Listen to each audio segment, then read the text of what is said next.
City of Stevens Point Bicycle and Pedestrian Street Safety Commission meeting, recorded June 6, 2024.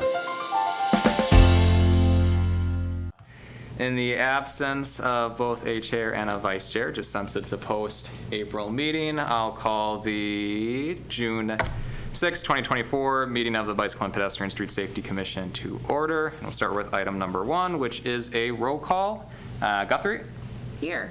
Fisher? Here. Leviton? Here. And Peterson is excused, so we have 3 members, which is a quorum.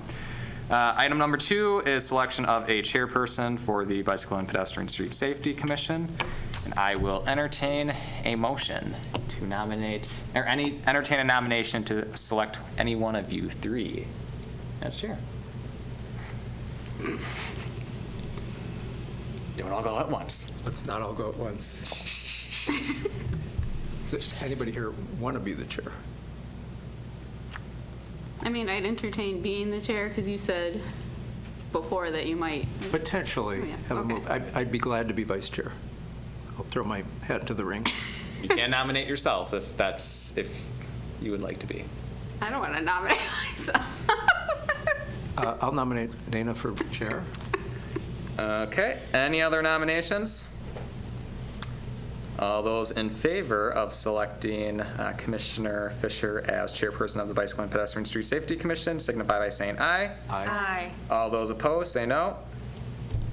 This is your meeting now. Okay. Chair. I don't know what I'm doing though, so bear I'll with me. help you out. So you'll just read item number 3 is, and then read it. So item number 3, selection of a vice chairperson for the Bicycle and Pedestrian Street Safety Commission.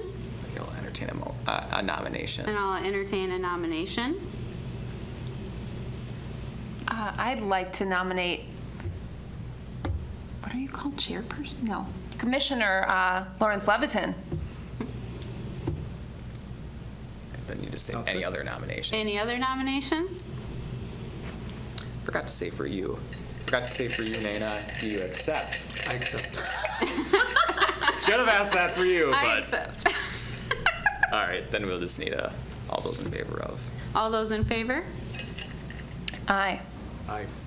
You vote for Aye. yourself? Yes. Mm-hmm. Okay. Is it all those opposed? All those opposed? Motion carries. Motion carries. You two are doing great. Thanks. I can give you a walkthrough, or both of you if you want, Yeah, that would be for wonderful. our next one. So then you'll just read item number 4 then. And then item number 4, discussion on the walking and rolling audit held on June 5th, 2024. All right.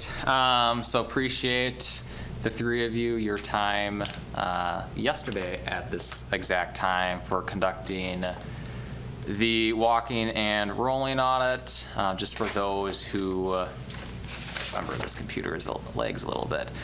Just for folks who may be watching this afterwards, the walk audit that was conducted yesterday was along Michigan Ave from Patch up to Dixon. Where is Dixon? There we go.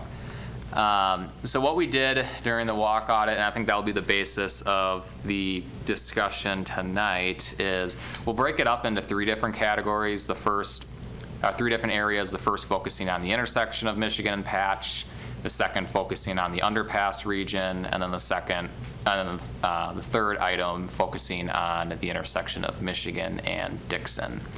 So I guess I'll start just with initial observations amongst the 3 of you folks, initial observations for the intersection of Michigan and Patch. Since you've had 24 hours to think about it, to glance over your notes again that you had, or that you made yesterday, is there anything 24 hours in that you took away from that area of the audit? I'll jump in. It feels unsafe for pedestrians. The posted speed limit is 25 miles per hour, and I would say the majority of folks go faster. Lots of large vehicles, they're right-turning trucks, so opportunities for the right hook event for cyclists, pedestrians.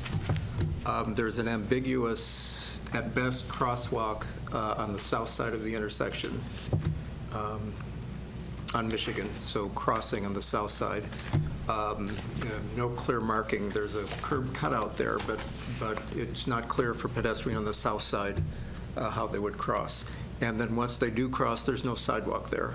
So I think it virtually eliminates any pedestrian activity on the south side. This is even new. And then there are bike lanes, but the markings sort of get eroded as they get towards Patch. And then the other, I think, large feature of the intersection is just the slope, so on both ends.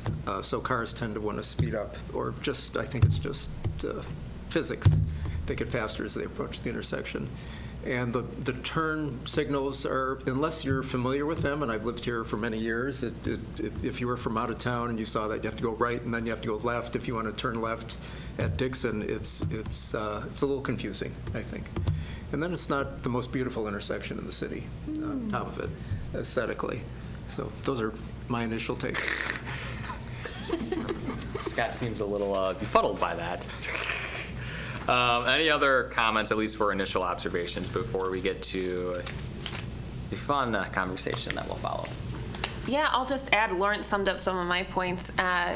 Some additional, we noted that the corners are mostly owned by the city, and so there's opportunity for a different design than what currently exists, not just repainting or doing something simple. If we feel so inclined, there's easier opportunity than some other intersections in the city. The merger of the bike lane with the turning traffic lane, I just want to emphasize, feels particularly unsafe. And even if we stuck with a signalized intersection and didn't go with a safer roundabout, whether we go with a roundabout or a signalized intersection, there is opportunity for pedestrian islands crossing 4 lanes of traffic with lots of turning vehicles. There seems to be ample space for safe harbor in between someone's crossing, no matter what the design is, and so we should take advantage of that. Yeah, appreciate it.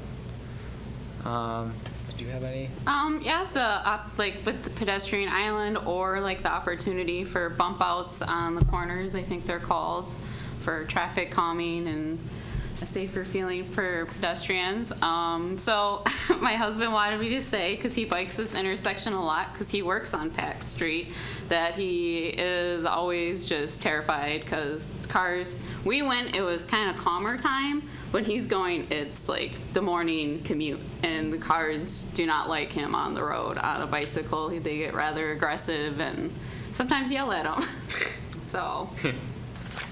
Okay, appreciate the initial comments. So now is where I figure it to be more just an open-ended conversation, talking about what are some overarching priorities that you'd like to see Scott take away as it relates to the design of that intersection when him and the selected consultant would work on the design. So kind of going to open up the floor. Like I said, it's going to be more open-ended. If there's any initial recommendations or things that you would like to see at that intersection, let me know. And Scott, feel free to chime in at any time. All right.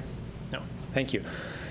So I guess just maybe to clarify a little bit more, and Adam, correct me if I'm otherwise wrong in that, and talking about that is just asking, like, what are some of those other improvements? If you're thinking you're not qualified to talk about the very specific engineered related to that, do not worry about that. Just tell us what you would like to see. What makes it better? Yeah.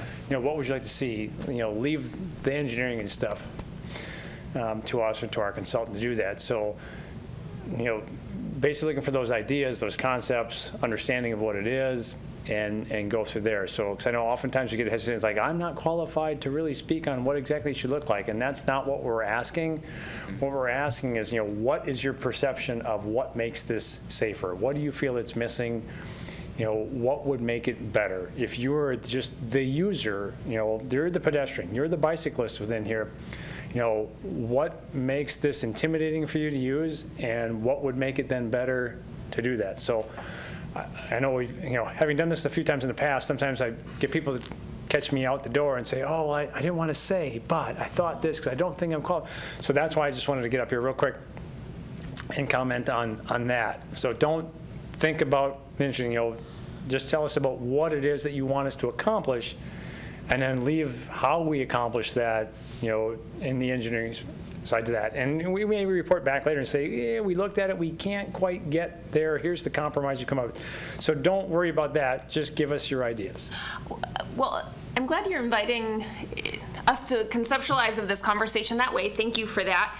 For me as a bicyclist, when I am heading south through this intersection, any redesign, I want to be aware of the experience of a bicyclist trying to make momentum up a hill towards, like if it's towards a signalized intersection, or if I'm sharing a lane with anxious folks who are trying to make a left-hand turn through an intersection when the light turns green, if I have a really aggressive slope, my start out time is slower, right? And I'm jamming up traffic. And so whatever we do with this intersection, and I know we've got to account for the water flowing down into that space that then needs to be pumped out.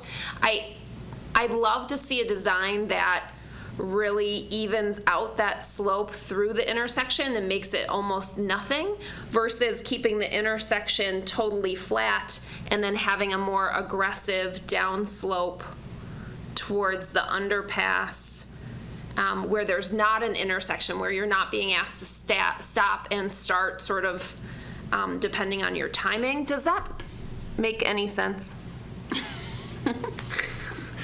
I'll stand up here and say, yes, it does.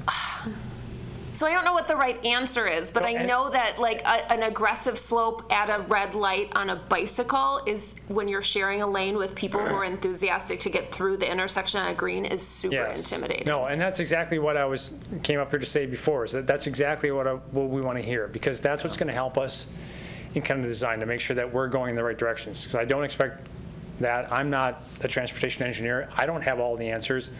But the thing is, though, if we just think that I don't have the answer, I shouldn't say anything, do it. So that's exactly what I'm looking for, to that we can then take and then try to figure out what it is and try to find the solution to it. Let us find the solution. Just tell us what the problems are and tell us what would make it better in your opinion, as far as you're concerned. So that's perfect. Eliminating exactly steep slopes to at get intersections that we expect bicyclists to use at the same time as cars. No, absolutely. Thank you. Yeah. I think it was, I'll just stand here if you don't mind. Please. Oh, sit down. Let's have a conversation. yeah, one of the things that we observed or did not observe at a very busy time of day, even though there was baseball happening at the field down the street, very few pedestrians and cyclists. So we might have seen half a dozen in an hour, 10, 12. There were cyclists, and I only counted one pedestrian that didn't cross the intersection, but went around. Right, so that maybe speaks to people's perceptions of that intersection. And when I go in the opposite direction, I mean, there's the other thing, you're barreling down that hill as fast as you can, going north, knowing you have to climb when you get to the end of it. So it's a challenge for cyclists, and if you're not in shape, or else they're going to go on the sidewalk. So we had talked about yesterday of possibly having a dedicated bike lane or even raising it. In an ideal world, that would be a pretty interesting thing for safety and a protected bike lane. So taking the sidewalk and extending it into if there's enough space there. Mm-hmm. Maybe Absolutely. with a different color scheme or texture or something that would say, this is a safe place for you. And you also mentioned, Scott, about just the slope might preclude having a roundabout, but I'm just wondering if that's something that could be explored regardless. No, absolutely. We will definitely explore that, and especially with comments that Alder, Guthrie just said as far as the approach to it. I mean, that's exactly what we otherwise want to know, because if you get into it, and I should maybe even back up a little bit to know that, for those that might be watching this, we haven't truly identified the limits of this project yet. Right. Part of the walkthrough was to try to help us clarify what some of the issues are and what we all need to address. So if we get into the intersections, that's exactly what we want to know, because as we otherwise observed, motor vehicles don't have an issue regarding to the slope of that. They're speed through regardless.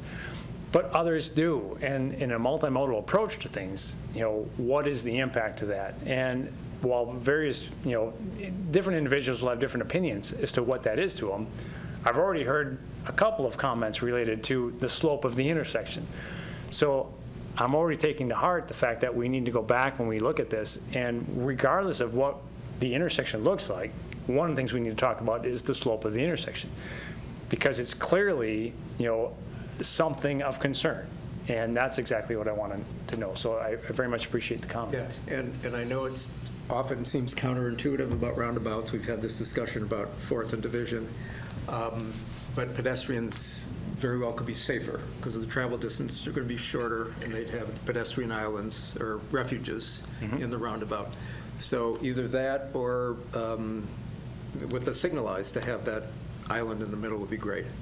So a couple of thoughts. No, absolutely. Because I definitely agree. There's a lot of pavement out there, and it's intimidating for, I'm sure, a vast majority of people, if you're not in a motor vehicle, to get through that intersection, regardless of which direction you're traveling. So I definitely appreciate those. And yeah, however the intersection comes out to do, as far as what our engineering says, what might always work best.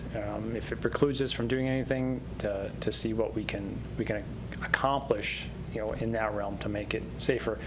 I know from my perspective, I could otherwise just take a few liberties there, saying, you have a path, or the city has a path, going along Pat Street that connects, to additional paths as you get across the river. It's like, we seem to be trying to encourage pedestrians and bicyclists within this area, and yet when we get to this intersection, my perspective is that we've kind of dropped the ball here. It's like, well, you've got this path, we want people to use it, but how do you get there? No matter which way you're coming, you either need to get there because you're going to the east, or you need to conclude somewhere. And what do you do when you get to the end of the path? You're stuck at this intersection wondering, what do I do now? So yeah, very much appreciate the comments and thoughts. Any other comments, at least? Well, I guess when I was filling out the packet at home, I don't have it with me, but there were questions on there. We didn't really, like timing of lights. It asked you like how long it took you to cross the street, how long the light lasted. We didn't really do that. But I will say, I don't know if it was because of the slope, but it was barely enough time for someone who may be disabled. Because it's quite a ways to cross. So, and I'm not sure how well the buttons were working, because it seemed to turn to walk right when we were hitting them. I think it was a coincidence. Yeah.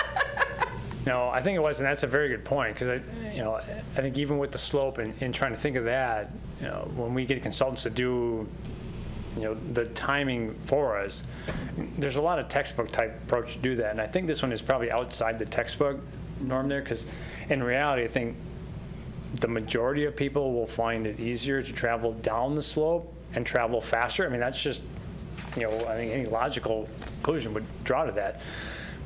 But, have we, and I can't even answer that question, I'm somewhat embarrassed to do that question, like people coming up the slope.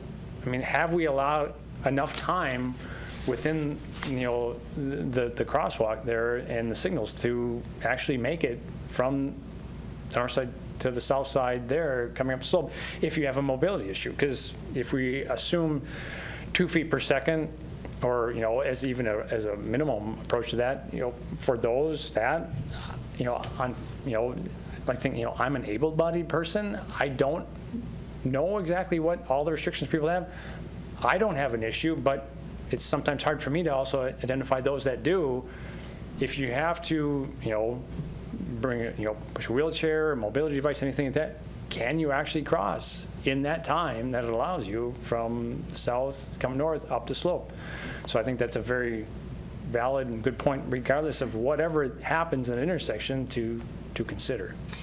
Adam, would you mind going back to the street view and zooming out? I think we need sidewalks and bike passage going in every direction on both sides. But I can't remember if on the north side of Patch, on the northwest side of Patch, if we have, we do have, I can't, hold on, I need to orient. This would be northwest. And it does end on Patch on one side at some point. It's the southwest corner. So the north side has continuous sidewalk beyond there. The south side is a lane. little intermittent, especially if you go to the east, there is not sidewalk. So I south side guess of- as a on city, north I think it would make sense to determine, is it our goal to encourage passage on all of the sides of this intersection? Like, are we dumping people off a block later where the sidewalk ends and they're going to have to cross unsafely or walk in the street? Or should we, like, if there isn't sidewalk and we don't have plans to create sidewalk a block later, should we be eliminating that from being, does that question make sense? You know, Like, and it makes sense, and our intention, especially for something like Pat Street and Michigan, you know, just as a default, would be sidewalk both sides. okay, so if that's So what we're planning kind of for, we the should ultimate plan an goal would otherwise intersection essentially that be way. there. Okay. You know, one of the challenges we have, I know even Pat Street, if you go the other side of the tracks there, you know, Tyler Ignatowski is developing, there's that development there with the duplexes. Oh, Such, yep, right there. Thank you, Adam. So what we've actually included there and we're doing is that what we required as far as part of this development to do is to extend sidewalk along Minnesota, along the frontage of what they're developing there. The city is actually right now, I think things are framed up. I don't know what the rain, if they've poured them. We're putting the ramps in to cross Minnesota. There's an existing ramp, as you can see there on the north side of Patch, to cross to there. What ideally what we wanted to do was to put a sidewalk, you know, along Pat Street. However, that existing curb is just a few feet off of the right of way, so we don't have the property to do that. So ultimately, the goal would be to, when this, you know, road needs to be reconstructed, is to reconfigure it and incorporate that. And I think there's plenty of room within there. It's just that the existing configuration, curb to curb, you know, just doesn't allow enough adequate space within the right of way to complete, you know, the sidewalk. But it's a very valid point. You know, what are we doing? There should be sidewalk on the south side, especially for a road, you know, that has this much traffic. okay. It should, and it is our ultimate goal to do that. Okay, if it wasn't, if we were bringing them to a place where the sidewalk ended and then, right, we were creating, I'd want to be Right. proactive. But, okay, thanks for verifying that that's the vision. That's helpful. All right. Any other recommendations or thoughts for this intersection? Yes, Going once, going twice. Sold. So next, we'll kind of follow the similar process. We'll talk first about initial observations. I'm going to focus really on the chunk of roadway directly under the underpass and kind of working your way uphill as you're approaching the intersection of Michigan and Dixon. So I guess initial observations that folks had when we were down there. It is ugly and dirty, uninviting.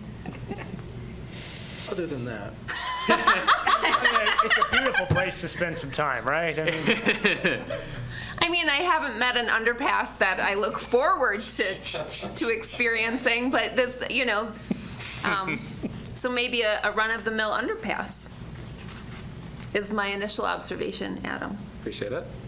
Yeah, I guess I stick with that. It's better than church. I feel like as a walker or a cyclist that I'm not going to get hit by a car, where when I'm on church, I'm like, I'm going to die.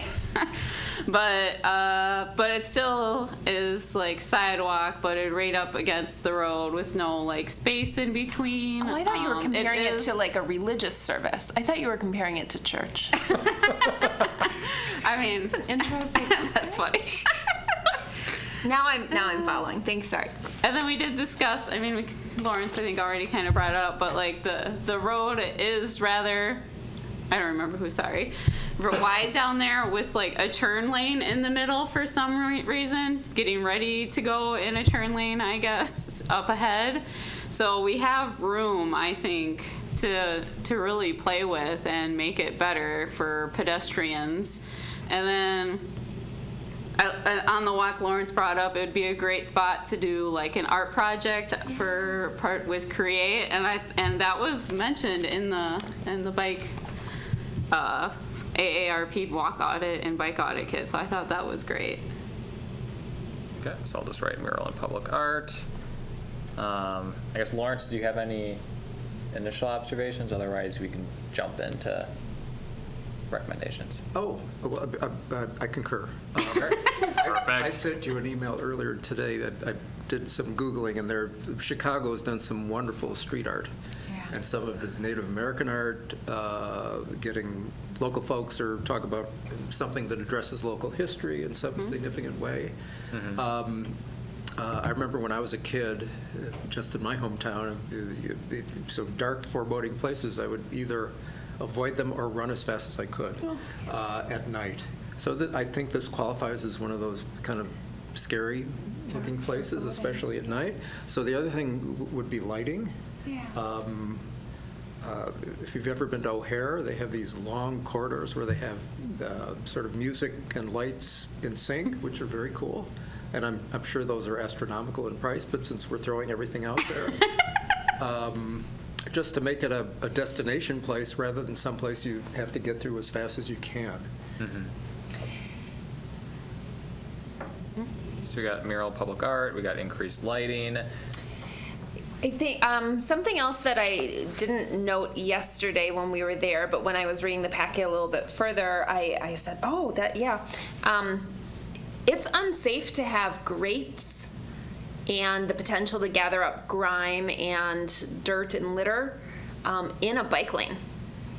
And it's unsafe to have a space where cars could be splashing water onto a cyclist. So anything that, yes, thank you, Adam. So anything that creates, right, especially when there's water, no matter how good this pump is, especially when there's water, all of that sediment settling is a slip-out hazard for a bicyclist that can be really traumatic and horrible, right? So creating some separation between motorists and cyclists to minimize the water splashing, to minimize the grime, to keep folks safe in a water event feels, according to the AARP, is important to prioritize. Thoughts about, I think, the suggestion that you brought up, Scott, about raising the walking surface of the sidewalk and Right, bike lane and area. that has a lot to do with what Alderman Guthrie just discussed, is that, kind of raising it up, because I think the better example actually is Church Street, especially during the winter time frame. You see the ice formation, Yeah. It doesn't get any sun.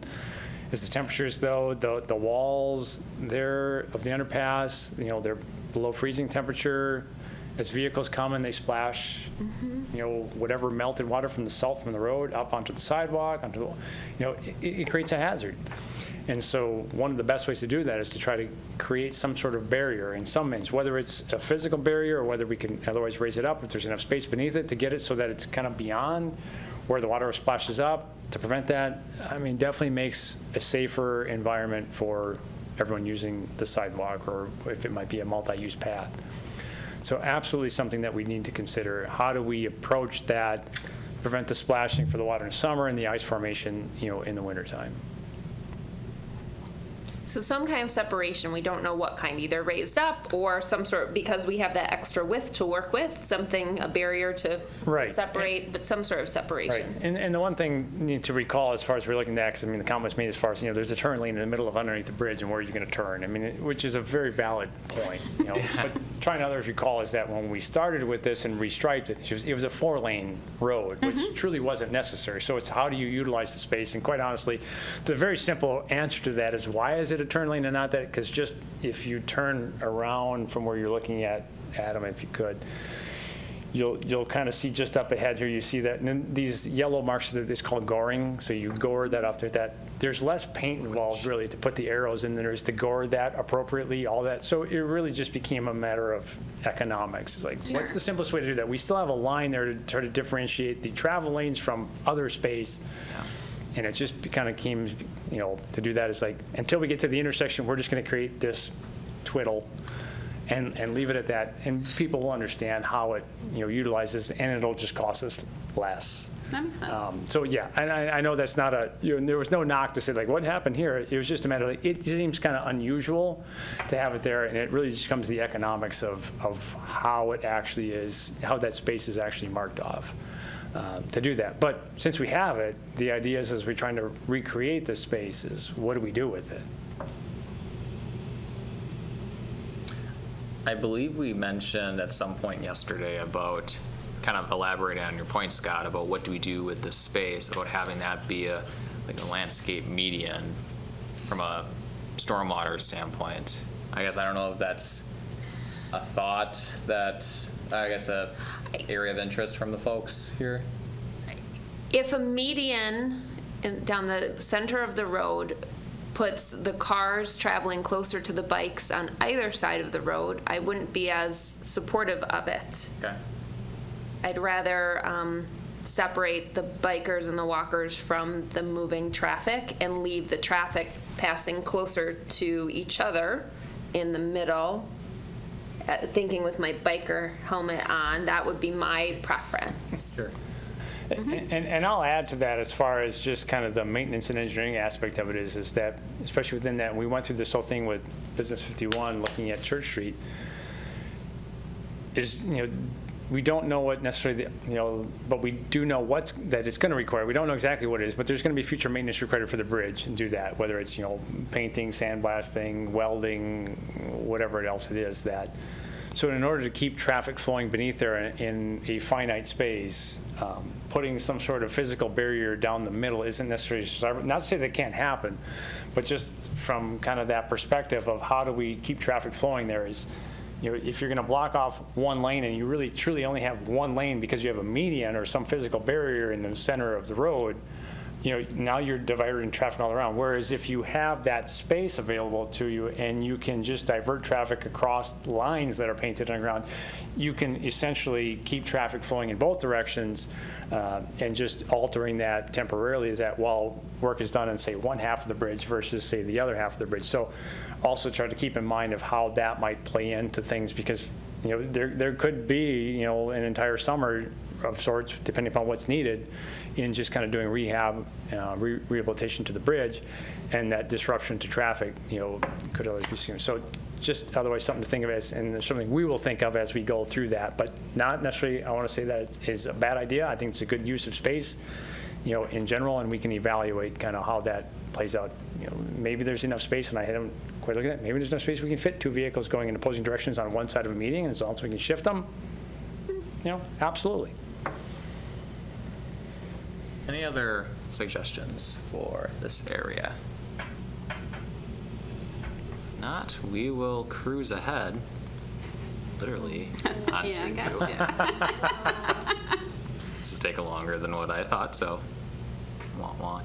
so we're going to focus lastly then on the intersection of Michigan and Dixon, and we'll start again with initial observations that the three of you had. When we saw a semi-truck making a turn on the truck route, they needed all of the space they had. They were going into the turn lane there, yeah. Yeah. Yeah, so they used more space than what was allotted, and so unless there are plans to change the truck routes or something like that, we can't tighten this. Some of those typical traffic calming mechanisms don't seem, they seem to be incongruent with a truck route where semis are making 90-degree turns, is my observation.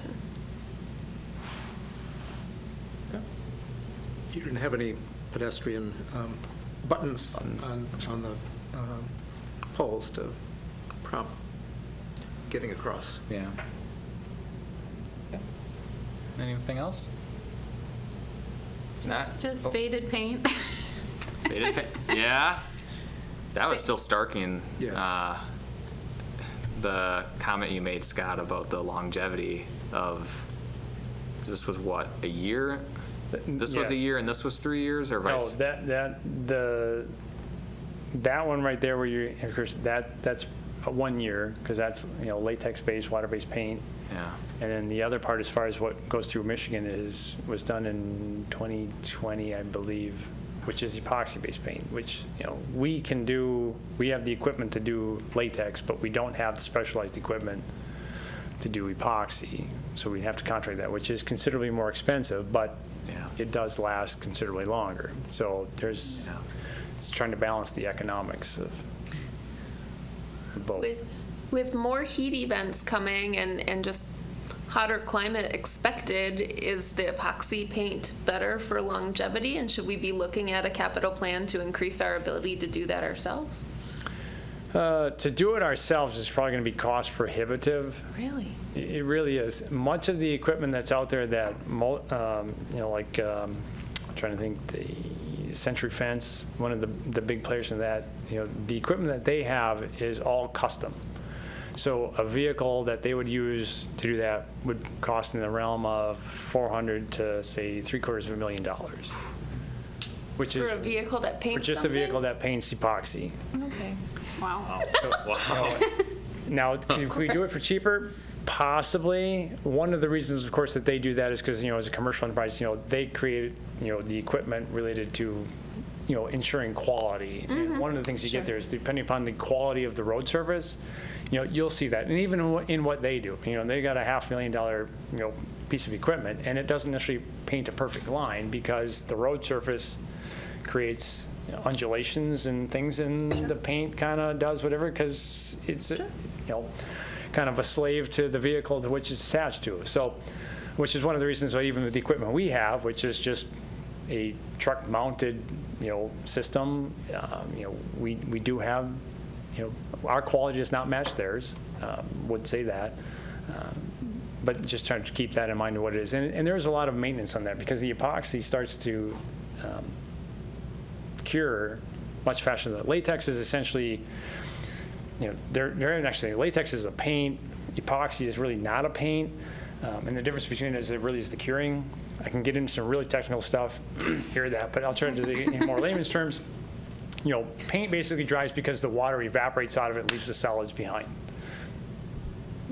for lack of a better definition of it. Epoxy is a two-part system that actually uses a chemical reaction to harden the paint. So it doesn't actually cure the, moisture releasing and the heat doesn't really matter. Now it will cure faster in warmer temperatures than cold because that's the chemical reaction. Oftentimes that's the case. As far as that, add heat and the reaction gets driven out there. So there's your chemistry 101, kind of summary. Yeah, so, to do that. So, that's kind of the idea of that. But what happens within there is that if you don't properly maintain the equipment, when epoxy does cure, it's nearly impossible to do anything with. So if you don't take care of it in the time, which oftentimes I know when Century Fence was doing it, they indicated that they had between 15 and 30 seconds to clear the nozzle when they were done spraying before it would otherwise cure enough that they were done essentially for a period of time till they could make repairs and change things out. If they couldn't get that repair done, well then everywhere between where the two parts of the epoxy come together and stuff starts to then cure, and it could create basically an issue where you don't get on right away, you paint a line, and then if you don't deal with it right away, you're basically done for the day until you can get the parts and make repairs to it. So it can be very labor intensive, to get there, and very cost effective to do it. So you do need it's kind of a specialty to do epoxy paint, which is why we don't do it. Wow. So, like I said, our paint will last about a year, theirs will last 3 to 5.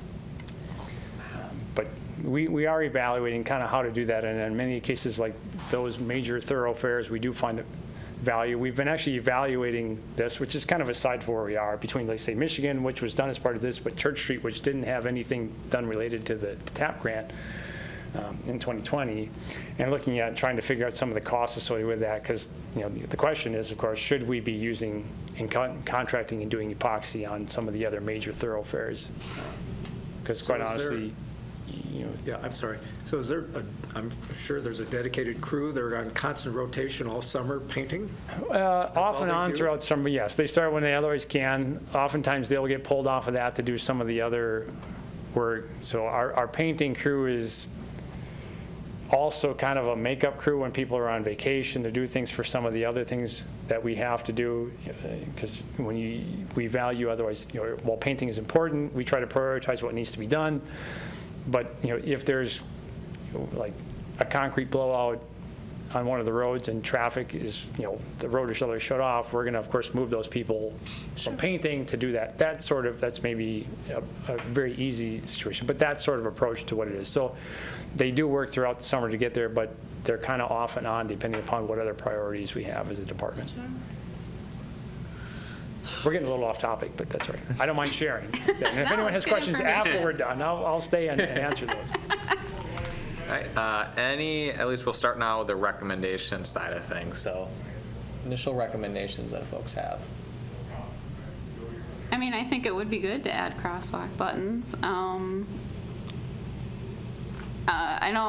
I don't know what part this should be added on, sorry, but I know Carolyn, since she's not here, she did mention the corners. I think she didn't think they were ADA compliant. ADA compliant.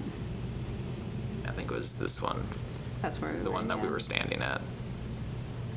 ADA compliant curb ramps. Okay. And at both intersections, there can be audio prompts as well for visually impaired. Countdowns of some kind. I know that's more sophisticated equipment. But I was in Europe a couple weeks ago. They had them everywhere. And they also had bike-specific signals of when bikes could stop and go. I don't know if we have room for this, but this is another place where bikes are meant to merge with a lane of traffic. And so actually, right where you were, Adam, Yeah. Back up, so right. thank you. So if I wanted to go straight on my bicycle behind that Sierra Denali truck, but someone else wanted to take a right onto Dixon, I would be in their way. I would be preventing them from making a right turn on red. And so that conflict is less than ideal. I don't know what we do since it's a truck route and since we don't own the corners. I don't know if we can have enough space to separate a bike lane from, or a bike box to get them out in front of a right turn, but separating the bike from the car traffic to reduce that conflict would be ideal.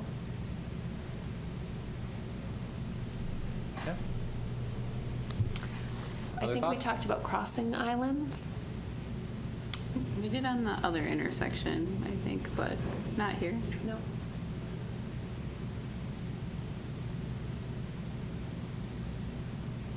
Other thoughts?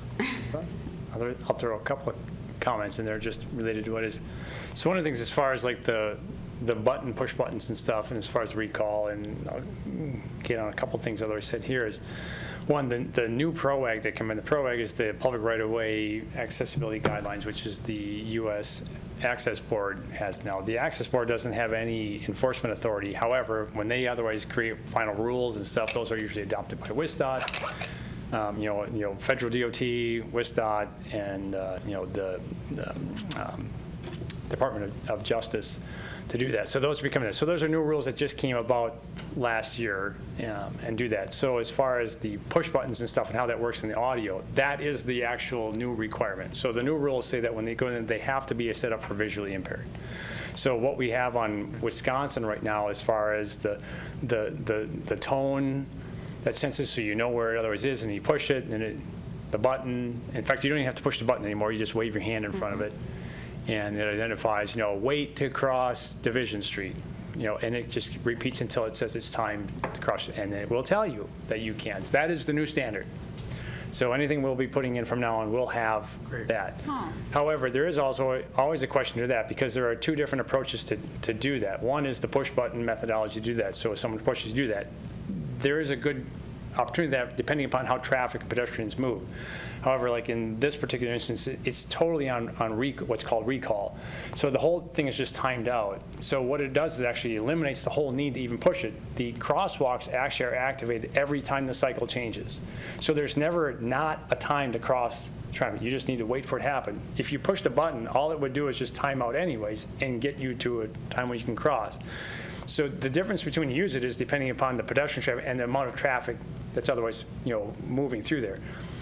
One of the best examples of that would be like Main Street as you're over towards Metro Market. You've got Highway 66 going through the amount of traffic going east and west through there, Sunset Boulevard and Wilshire, considerably more than the cross traffic going there. So you want to keep traffic moving on Highway 66, much more predominant than trying to. So what you want to do there necessarily, and I know even the DOT, they've got a curb ramp project coming up in 26, and they even asked us if we would want to consider changing to a recall, more so even understanding the idea that if you want to keep traffic moving, which is in part one of your goals to do that, having it time out and cycle out every time, even if there's no traffic to cross Highway 66, do you want to do that? So if you have a recall, you have to. Eventually, you just need a timeout. So you're running on a constant cycle. So you're going to stop traffic on 66, even if there's nobody there. That's always the consideration to be given on each individual intersection to what you want, how do you want it to work? Because these are otherwise coordinated throughout North, the recall, no push buttons is actually a very reasonable approach to do that. It ensures that within each cycle, everybody has an opportunity to cross. What we're otherwise missing is the audio part of what that is. So hopefully that's a little bit of a, information of that, because we can put in push buttons, but the reality is if it's changing every time and giving people the warning, it says the push buttons are an additional cost that maybe aren't necessary to ensure that everybody still gets to cross with each cycle change. And we're just ensuring that the cycle does change, regularly to allow people to cross. Does that make sense? Hopefully that made sense. And you also mentioned that they're all carefully calibrated so people can start and go 25 to 27 miles an hour. Right. So as vehicular traffic otherwise moves north and south through this corridor, if you're going the appropriate speed, close to 25, they're actually programmed. I'll let everybody know. It's the big secret for the public. 27 miles an hour is the calibrated for that. So if there is no other traffic in front of you, that might always create a cue to stop. 27 miles an hour from a green light, you will go all the way from Pat Street all the way to Stanley Street uninterrupted. You will not have to stop because the lights will change before you get there. It's a public service announcement. Yeah. It really is. So that's just a little bit, to think about how we always want to approach it. And then I said there's kind of engineering reasons and why we want to choose, one or the other in each, intersection. Because like if this were a particular case and we wanted to predominantly allow travel on Michigan Avenue uninterrupted as long as we can, then incorporating push buttons can be a good idea because then we're allowing to go until there's actually a need. Traffic shows up to trigger, or pedestrians, basically someone shows up, to change what needs, to happen and do that. At the moment, though, I have to admit this corridor, even my estimate, I think works fairly well as just coordinated and timed. So then, not having to add the additional push buttons and all that goes along with that, which can be rather expensive. Roughly to get to that, it's about, last time when we did it in Wisconsin, it was about $1,500 per crosswalk direction. So about $3,000 for each crosswalk. So roughly $12,000 just to incorporate those into an intersection with 4 crosswalks. As long as the timing to get across Michigan allows someone with ample time to get across, right? I would want to advocate for adding a button if it wasn't enough time on that calibrated system. Correct. And that's one of the things that we're looking at, and I know Mr. Levington, you had others mentioned as far as the book you picked up in the Munich airport, as far as some of the other changes. As we try to update some of those things, and the first ones we'll probably see are going to be on Division Street to get there, is to try to, upgrade the technology that we utilize. I can't promise right now until we get a little further into that, but what we're trying to always move towards is to get camera and, incorporated into these, so that we could run on basically those timers to see what it is. However, we would have the opportunity to recognize people that may not crossing within that time range and then hold the time. And then it allows the whole thing to reset itself. So in one cycle, maybe that whole 27 miles per hour travel not getting stopped doesn't work because someone was crossing, but there's a specific reason for that. Yeah. But within one cycle rotating that, it's right back to synchronize with the rest of them to do that. So it recognizes those anomalies that otherwise are happening to that. And that's our ultimate goal with all these signalized intersections, to try to get them, make them a little smarter than they are right now. Because truly right now, it's just a clock. Timer runs out, it changes, it doesn't know what's happening. Yeah. And that can put people, especially those with mobility issues, in danger if they don't cross, if they don't start right away, if they're just not timed enough, given the time to travel that, if their ability to move is less than what was calculated to establish the time, it does, especially for those with mobility issues, the elderly, young children. So trying to be cognizant of that. So we're trying to add a little bit more to it so we don't have to hold that time for everybody too long and just adjust when the time is. So our whole idea is to just try to make them smarter. Cool beans. Any other recommendations that the three of you have?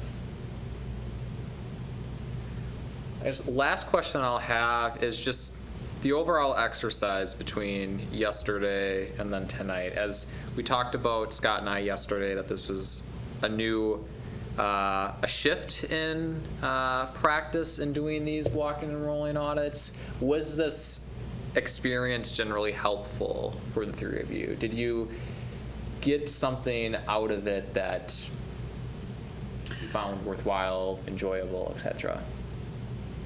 And maybe a follow-up too, is this something that you'd like to see us doing again when the timing is right for another location? I don't have anything to compare it to, but I'll say that I really appreciate the opportunity to get together with technical experts, to be in the space together before a plan has been conceived of. I know that just as human beings, once an expert has recommended a solution to a problem and we have paid the money to do so, it's hard to be truly authentically open to feedback or open to different perspectives. So I really appreciate having an open, undefined conversation about gains and losses of different things to fix, different priorities, before we send this out to a partner to start to design some solutions. So thank you for taking this approach.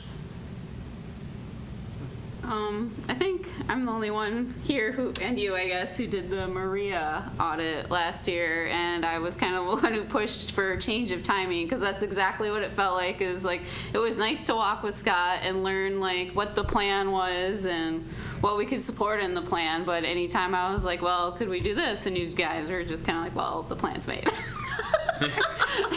Yeah. Right. I mean, and I'll add to that, because it's like when you've already invested time and money into it, it's hard to go back and say, okay, now we want our consultant to go back to that, because we know they're going to come and say, well, we can do that, but here's the costs to do that. And it's always a balancing act to get there, and as well as trying to get the scheduling stuff done. So I very much appreciate that, which is why, in talking to Adam, he says, we thought, hey, let's try this. This is a relatively short segment. It's a small geographical project. There's a lot going on in this small area, but let's see how this others works out and see what we can generate here for ideas before we get too far down the road. And I have to admit, and from my perspective, sometimes I think it's nice to have an idea and then present that idea to people. But in part just me, and I think, as a comment was made here, sometimes we see that as kind of like, oh, well, I guess the decision's already made, and sometimes they are, and they're difficult to change, because they're, they may seem minor, but, when kind of, like, all right, you do that, all right, yeah, that's not a bad thing, but over 3,000 feet, that adds up. And so it's otherwise difficult to do that, which, horse, cart, I don't know. There's pros and cons for both. So we just definitely wanted to try this way, in a different approach to see how it comes up and see what we get. I truly think, after being out there yesterday, my initial thought was this is very beneficial, because I think it definitely discussed and brought up more open idea, and conversation and just ideas. Versus, yes, as this other was just said, when you're there, like, well, this is what we're looking to do, and we can maybe look at that, and then we're like all scratching our heads saying, okay, if we do that, this is what this otherwise means. It's like we're a little bit beyond where we would like to be to implement that level of change, even though it's a good idea. So yeah, I don't have the answer. But I like where we're going, and we'll see where this is. I think everything so far is indicating to be positive. I appreciate that you find it beneficial. That's good. And a part of how I learned that, I'll just want to mention, is that Lawrence, Adam, and myself did the Transportation Academy, and they talked about the different stages of a design and where there's like a point where like they're not going to do anything. You have to suggest. And this is for the alder on the commission, that in other words indicates is that, the earlier we can get approvals to move forward on these things, the better we can prepare for these. And I know I've commented to the last time we otherwise met about kind of how we've evolved in this process, to get there. And in fact, not on this project, but on another one, looking at that, we're still trying to figure out how to work through that process, because we don't have the 25 budget set up. I've got no commitments from the council, which is understandable as to what we're going to do. So how much do we invest into planning and engineering and stuff to be prepared for that? So where do we start? That's my little So plug for something. if you had a magic wand, Scott, how would processes around budgeting be altered to give you the runway that you need to make excellent plans and be collaborative with committees like this one? Thank you for asking. You're welcome. So, the way things, generally today and have worked is that when we looked at, so for like 25, we're looking for everything revolving around that project is part of the 25 budget. And we do try to work with utilities to kind of work around that. But, there are so many instances of where we do planning and design in advance of it as a separate standalone project. But that's really not the process that we've taken. And so to address that, what I would like to otherwise do, if I could have it, my wish list would be, as we look in some of the budgeting, is to identify, these elements, these professional services elements towards future planning and design, in a current, budget year. So for a 25 construction season, would be including some element of, consultant services and whatnot in the 24 budget, in anticipation of what it is, to do that, as well as that. But the way that couples up better, and, I'm getting into the weeds here, which is really, I just need to leave to those that serve on the council, is that whether that's an approval of a, kind of 5-year capital plan, so we have an idea of what we're really shooting for, or whether it becomes more of a biennial budget, I'll leave that to those that want to make those decisions. But when we don't have a solid foundation as far as what 25 is going to be for us until we get to the end of the year, and we then need to design to be ready in the spring to go, it does make it very challenging for us to be prepared in the next year to include this commission, to include the public in those things, and then be ready to actually bid it when it's most efficient to do that in the spring, and gives us the opportunity through the limited construction season we have in a year to get it out. So it's trying to move that start date forward, especially with that, because what we typically lack in that, if anyone remembers the last time I was here, is that it's this involvement that we have here. It's the public involvement. It's this commission's involvement in planning those things before we get to full out design.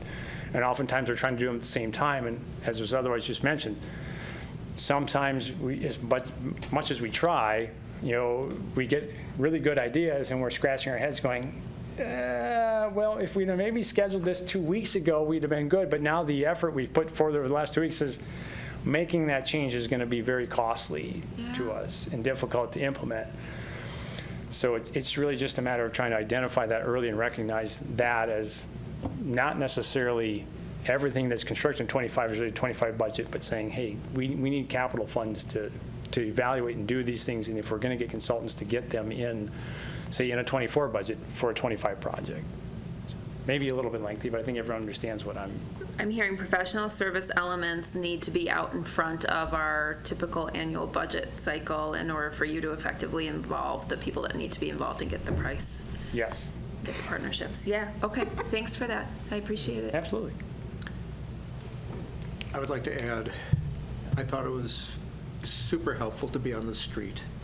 I'm either in my car going through that intersection or often on a bicycle. I had friends in Whiting, and I would bike there often. So getting through it as fast as I could. Being on the street, you are incorporating all of your senses, or a number of them. Sound is a big thing if you're a pedestrian. It's very intimidating with large trucks whizzing by and some folks speeding up. So sound and wind and the proximity. And you get a feel as a pedestrian that you just can't if you're on a bicycle or in a car. I mean, you really get a sense of an intersection. So I think it's super helpful. And dare I say, it was fun to do this exercise. I would like to see for future events like this if we can really make a concerted effort to get more folks involved I mean, we're a bike-centric, supportive, pedestrian-centered group here, but I'm assuming this project is going to cost more than $1 million. Yes. That's So it's pretty certain. something that potentially will go to a referendum? And yes, with the current ordinance, yes, it would. Yes. So having opportunities for people to contribute, give feedback, and be a part of the process. And I know that's been something that has stymied or been controversial. I don't want to go in that direction, but just getting a lot of folks involved and encourage people to come to the walk audits. Adam, I think you just volunteered to recruit people to make sure they show up at these things. All the public informational meetings. We're going to have to get bigger venues for these meetings. We are. I did invite people.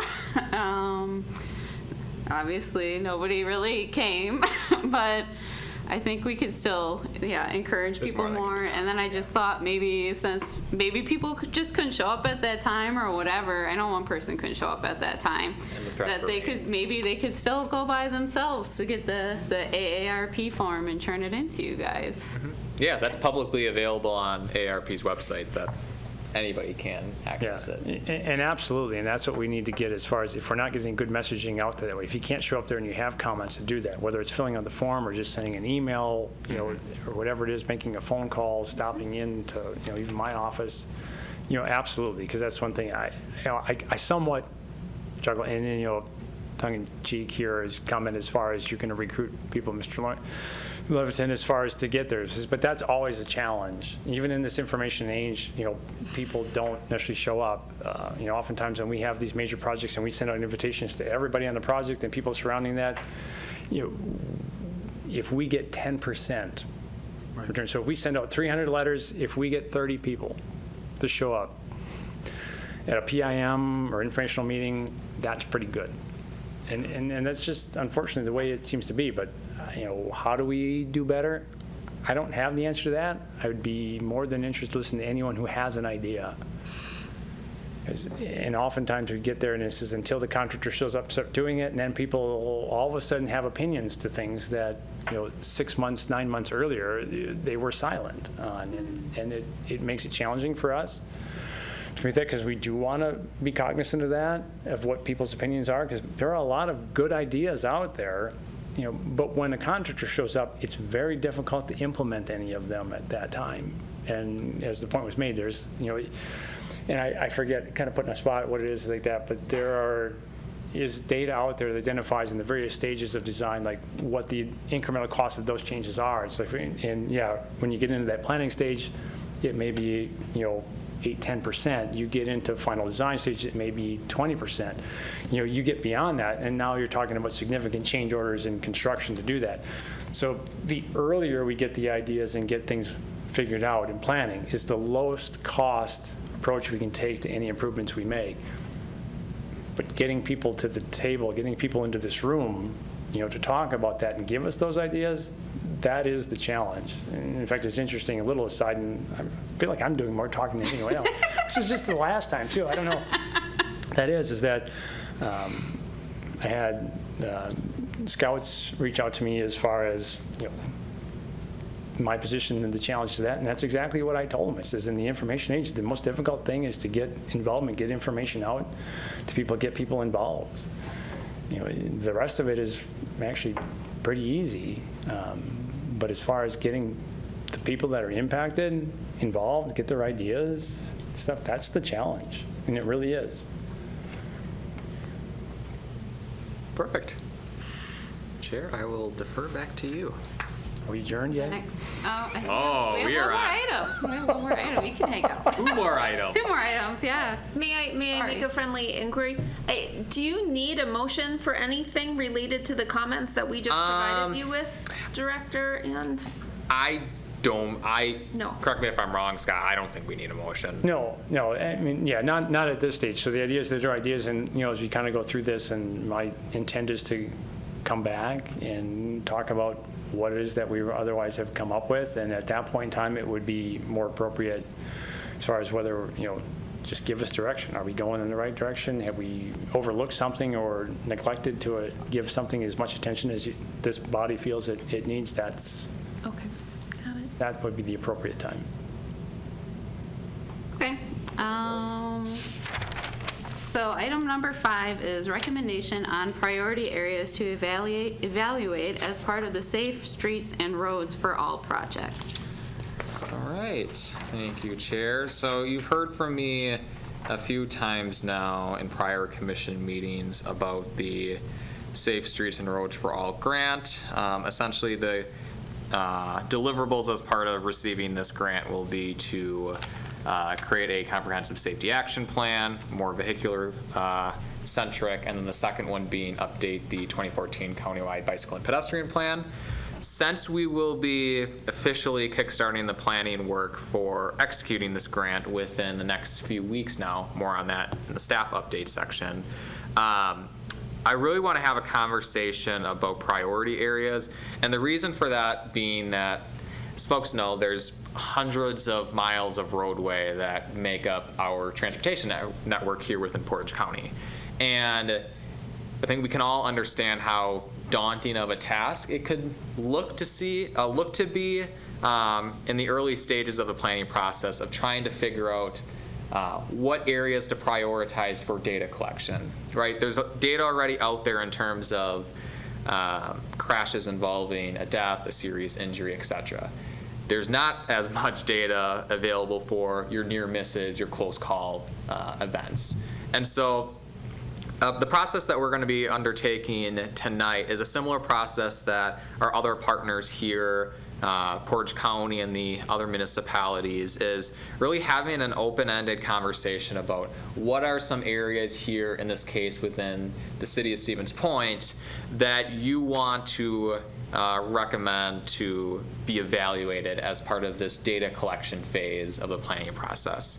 So how I really have this planned out is I'm going to kind of draw a rough table on my notepad here, kind of 2 different columns. First column being what's the location of interest, and then the second being is really the why. What's the reason why there's a concern or a need, in your opinion, to evaluate it? Is it a design flaw? Is it issues due to human behavior because of speeding, let's just say? Is it more natural environmental issues like collisions involving deer, let's just say? Right, there's a lot of factors that make up a reason why a crash exists, why a crash will occur, and so that's kind of the crux that I want to have this conversation on, is to see what are the areas of interest and then for what reason. So like last time, really the floor is open. If there's anybody who wants to shoot a intersection or road segment out for conversation, have at it. Well, West River Drive. Okay. If I may make a friendly addition to that, the new PODS school, the high school component of PODS in that same area, residents are telling us that it's not just West River Drive, but several residential streets that cars are utilizing to get around a train that's coming or to exit and enter the school. So it's both West River Drive, where unfortunately a resident was struck and killed recently, and that 25-mile-an-hour windy corridor that's very narrow with the river on one side and the marsh on the other. But then also some of the residential areas that are impacted by the PODS school that now has young high school drivers coming and going at all hours, that residents are telling us needs to be evaluated and maybe some solutions proposed. I was going to recommend the street in front of PODS. I can't remember all the names of the different streets, but the residents have shared them with the director and the police chief, and I imagine that they know them well.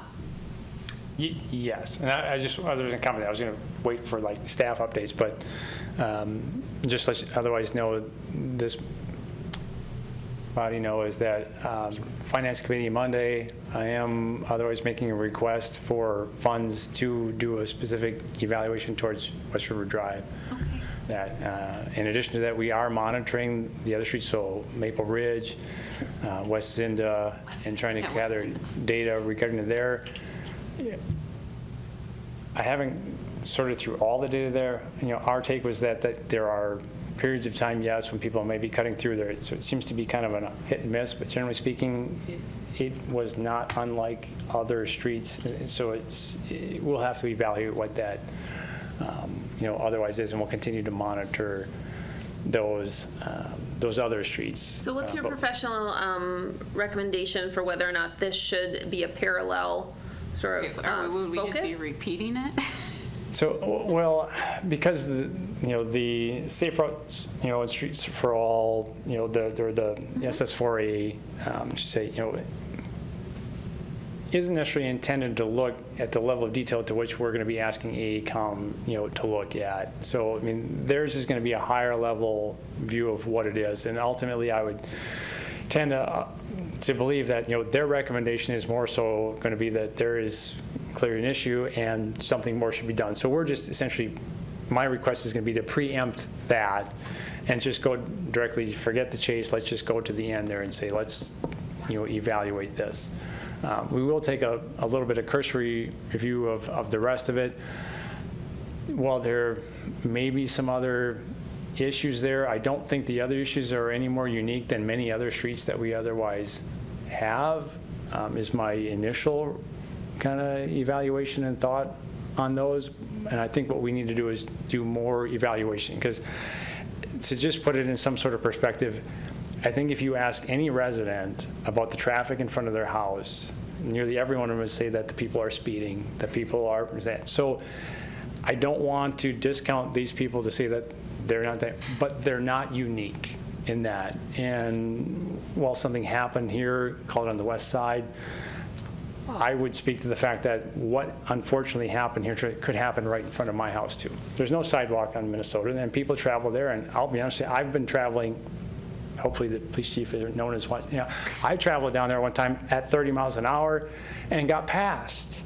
And this has happened multiple times where I'm like, someone's riding my tail, and I'll speed up a little bit, and they'll still pass me. So I know that this sort of thing happens, and the data we've just collected across the city in various areas, people are speeding everywhere. So I want to create perspective in the overall thing to do that, to see what's happening. I think West River Drive is in itself somewhat of a unique situation given the context of the road as it is relative to some of the other urban areas with the housing developments. But I think the rest of it we kind of monitor, and we'll see what otherwise needs to be done. So Director Badoon, when you say we'll monitor, I'm getting confused between your unit and the grant. So I think I'm hearing you say that you are making a proposal that will tackle a jump to planning a solution for West River Drive, and so perhaps you're recommending that we not include it in this SS4A data collection phase, but I'm hearing you say that you are not planning to loop into that consideration of some of those other residential streets, and so we might choose to put that on the SS4A list. I couldn't have said it better myself, Okay. but that's Can we exactly put what it's that like. down? West River Drive, but the others are definitely collectively, because they match so many other streets to do Perfect. that. They should be, because we want that higher level view to see what it is, it's to do that. But West River Drive in and of itself, I'm looking, hopefully by Monday we'll get approval from finance, a week later council, and that specific segment will be handled independently. Adam, is it, we could always add it later if that vote on council doesn't go the way I anticipate it going? Correct, yeah. Okay. Honestly, the evaluation phase likely won't happen until after June council anyway, so. I would want to put it on proactively and with the opportunity to remove it later if this was the end of the conversation. But if we have solutions later, that's great. And if I could add, and I'm taking maybe a little bit of this, again, I'm talking way too much. I like that This you is tried not to my sit meeting down to do for a that. minute. But part of even the reason to do that is that, as staff, we've, looked at some of the speed data, collected the data, we've looked at what it is that, and we've been, communicating with AECom on some ideas to do that. I think it's otherwise imperative that if we do that, and I know the residents there are, several of them have said, well, nothing's changed yet. I mean, this has been some time, and we want to move quickly on that, but again, we do need to make good decisions as we move forward. So the best way to see it, since we don't necessarily have all the expertise that we wish we had here, we're a community of 20-some thousand, not 100 million that we might have a staff of transportation engineers do that, is to incorporate that. So part of what even we're asking EECom to do is just kind of confirm our ideas, which in essence they already have, but then we'll evaluate that and look to some future things of that. Because what we want to do is make sure that we're making good decisions. So in fact, we're back out collecting more data to do that with the idea that their whole evaluation, the earlier part of that, the initial part of it, is going to be essentially just monitoring and looking at the changes to what we've done and the improvement that it otherwise makes, and tell them as professionals, because I'm not qualified to do that level, to say that it is in fact is working, how's it work, and then tie it to, because many times these things are done as a comparative measure, so you utilize categorically, similar roads, throughout the state, because the DOT keeps track of many of these things, and it's all done categorically to do that. So they may not be identical, but categorically it's similar to that, and then see how we're doing comparative to that. And they're in a much better situation to do that. So we're collecting more initial data to make sure we have enough data that when we implement these changes, which we're hoping to do very soon, we can then start to collect the data after the fact and find out, are they actually doing what we anticipate them to do? Because the last thing we want to do is implement that, think everything is fine, and not even realize that we haven't implemented a change. I mean, if it looks different, doesn't necessarily mean that people's behaviors are different. Obviously, this is an incredibly galvanizing event to lose a neighbor and a loved one and a friend. And I got this passionate email yesterday that I passed on to Adam. So I'm wondering if there are interim measures that can be taken, like temporary speed humps, or what can be done soon, rather. I don't know how long this process will play out in terms of changing infrastructure on West River Drive. Sure. I can tell you what we're thinking about doing if you want to know. All right, you pulled it out of me. I was going to sit down again and take a rest, but I'll keep talking. Okay, so what we otherwise talking about, because this, because again, we're looking for low cost. What's otherwise going to do that, and how do we otherwise work around infrastructure? So what's going to otherwise matter? So we did otherwise consider speed humps and stuff like that, but there are pitfalls even with using speed humps to do that. They're effective for a short duration. Where exactly do we need to control speed? And our idea would be to control that. And what is our ultimate goal? Is it because I'd even ask this question: if you had a safe place to otherwise be as a pedestrian or bicyclist, do you really care what the speed is that vehicles are traveling? If if they're not impacting, we're just looking at Michigan Avenue. The sidewalk is right there at the curb there. Vehicles are traveling right there. But there are plenty of other areas that you can otherwise travel. You probably don't care. I mean, if you had the right facilities, you would be on the interstate and you'd probably feel comfortable. So just in that kind of context of what it otherwise is. So trying to balance all that and looking at what we otherwise have. So the intent of what we're always looking to do is restripe that. We're going to actually move things closer towards that guardrail and put to that, because that should actually cause people to be uncomfortable. And that's intentional. We want to move them closer there so they feel that there's an obstruction there. I need to slow down. We're going to narrow up the lanes. We're going to then create space on the opposite side of the road to operate this. So we'll create a wider urban shoulder there, and then the intent would be to put some sort of flexible bollard, flexible post there as a physical barrier towards that, as well as that's also going to act just like the guardrail on the other side to narrow that road up. And then we will paint a center line, which doesn't exist today, to help trying to confine traffic to this, because right now it's too easy to kind of utilize the whole space of the road depending upon where traffic is, and you may even misjudge that and take too much liberty when oncoming traffic is coming. So that's the intent. We've worked through that with AECom. They think that that's a good approach, kind of keep it in at low cost. In addition to that, we still do plan on putting out I haven't gotten the final quotes on the speed boards, so we'll put out a couple of speed boards just to remind people, hey, as you're traveling down there, here, this is your speed. Here's the speed limit. This is how you're traveling, which is also supposed to be, an effective and a low cost means of that. So that's what our initial implementation is planning to be. So you're the first to know that. Thanks. Perfect. Thank you. Special.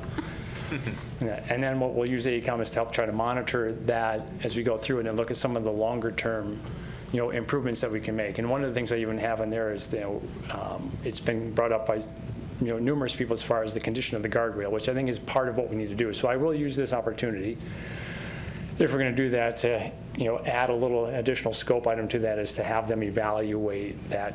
I know it doesn't meet current standards, but it's essentially grandfathered in. But when we make changes, and if we're going to do anything in that stretch, we need to be cognizant of what the implications of that guardrail are. And I don't have any numbers, but we just need to keep in mind is that if the guardrail doesn't meet standards and we start to rework on the road, then we're required to bring it up to standard. How does that implicate on the cost and what of everything is? So trying to get a holistic picture of the entire corridor in all the aspects of what we might do in the future, I think is otherwise important. So there's a little bit more to what I'm asking AECom to do than what might first meet the eye, but it's all important as far as getting an actual accurate picture of what needs to be done or should be done in the future to make sure we're not missing something. Hate to think we take a direction and say, oh, but after we've now done this is what maybe we need to step back. So that's the plan. Well, I appreciate that preview, and I look forward to hearing how that lands with the residents. And will finance be the first opportunity for them to see that proposal? Yes. Okay. That's correct. And has the city communicated to them that that's coming at a finance meeting? I don't know. I finally got some of the stuff together from AECom and sent off to CT Laddick this morning, so I'm not sure that anyone's really aware. I'll try to get information out to that. I know there's a few people. I think if we can reach a few people, we can probably get the message out. Yeah, those residents seem well connected, unfortunately, through this experience. Yes. Right? Yeah. Perfect. Next, I guess just to continue the conversation, any additional intersections, road segments? Jackie? Yeah, I'll add to the list the crossing at Stanley in Minnesota. It is a primary crossing to allow residents from my district to get to Schmeekly. And there are businesses that have several driveways coming and going very close to the intersection. So you're not just controlling for a number of vehicles traveling on the two roads and potentially turning in an uncontrolled, not an uncontrolled intersection, but on Stanley, an uncontrolled throughway. But there's also folks coming and going from the Shell station in multiple driveways, from Rock and Roll Cafe, multiple driveways. And I have a resident who lives just south of Jordan there, so very close, and she's able-bodied, enjoys walking 3 to 5 miles in Schmeekly almost every day. She gets in her car and drives across that intersection to start her walk on the other side of the intersection because she's too scared to cross it on foot. So I would love for pedestrian and bike safety to be evaluated at that intersection. Okay.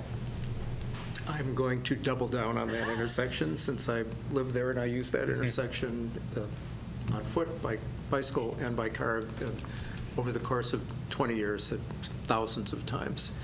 There's no sidewalk on the east side of the intersection next to Rock and Roll and the liquor store. The driveway at the liquor store is somewhat ambiguous, so people are entering and exiting in odd ways.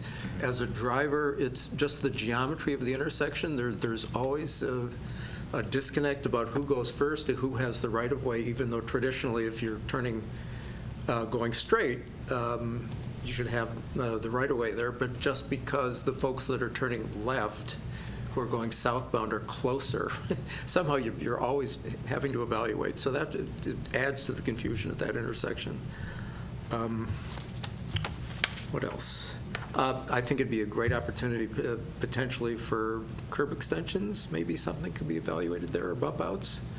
I'm not sure if a pedestrian island would work, but also maybe an opportunity for creative crosswalk or a continental crosswalk. I'm not sure what would be viable at that intersection, but something, it potentially, I mean, it already is. Rock and Roll is a destination for a lot of folks. That parking lot is full, but there's no bicycle infrastructure there. If I go to Rock and Roll on my bike, I have to tie my bike up to a telephone pole. There used to be a bike rack there. So it could be a little Stanley, Minnesota business community with some signage, something, a destination place. There's that restaurant, there's the, is it Noodles or Mama? Mama Mi's. The place, and there's the Asian grocery, which is really terrific. Yes. But, so there are lots of little businesses there that could be, I think business could be stimulated there and have more pedestrian traffic. So. Something that I'll add, and then I'll yield, I promise. The fact that folks are cruising on Stanley, heading into the sun on one side or other of their commute is an additional factor for data collection and evaluation, right? So when I'm crossing in the morning, people leaving downtown are having a hard time seeing me. It's the flip side if someone's crossing, you know, at evening time, at which, what is like 3:30 is when the sun is in your eyes, right, in the winter time. So the dawn and dusk with the direction of the sun, and there not being, there's barely paint for a crosswalk, right, and people are crossing there a lot. They're not seen at peak times of use. Oh, good point. Good point. All right. Next location of interest.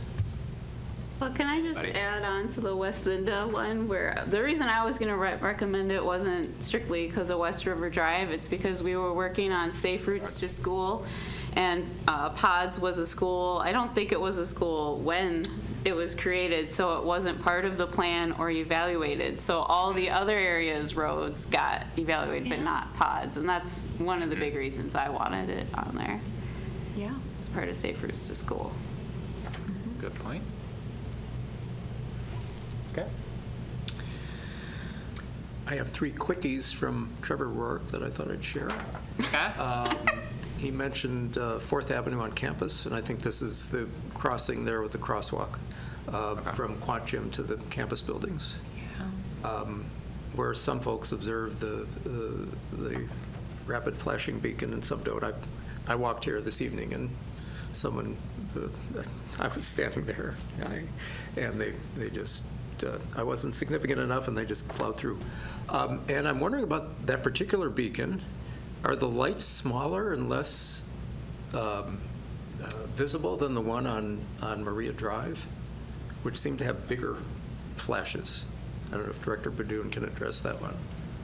I apologize, I was trying to check on something else. Between which two? I'm not aware of flashers on this crossing. Oh, this is from 2019, so it's outdated. There's a rectangular. I believe there are. Yes, there are. Yeah. Yeah, because I mean, at this intersection, you know, there are flashing like blinker signs. I'm not aware of like RFBs, but as far as the blinker signs themselves should be the same. Yeah, I think there's like a. Anyway, and so, sign. and I would add 4th and is that Isidore, which is tricky. So the other ones that Trevor mentioned, Main in 2nd and Crosby in 2nd. In 2nd, Crosby in 2nd, 4th. Isadora? Okay. We're focusing on a lot of intersections. One of the complaints in my community is a street that goes through from Maine to Stanley, but it's residential and they use it to kind of cut through the neighborhood instead of something like Michigan that's signalized is Minnesota. And so slowing traffic somehow on Minnesota. I called in a sheriff once who was probably going 60 or 70 without lights on at school bus pickup time. I understand when you're trying to go fast, it's an awesome road to use, but we have so many little kids and you Green Ave or that one, some of those cut-throughs that are not designed to be used for cutting through are dangerous. So slowing traffic on Minnesota between Maine and Stanley would be a request of mine. Perfect. Another road I had written down was Jefferson Street from Michigan down to like Park Ridge. I don't know if we could extend it to Park Ridge, but They are part of the grant, so. Okay, so I wasn't sure because it does go straight into Iverson Park. Yep. And that is a street, like you were just kind of saying that people used to cut through and they go, I know people speed, but like they go very fast down that road, and because it goes straight to Iverson where kids are going, there's also a lot of pedestrians that use that road. So I think there's a lot of points of conflict.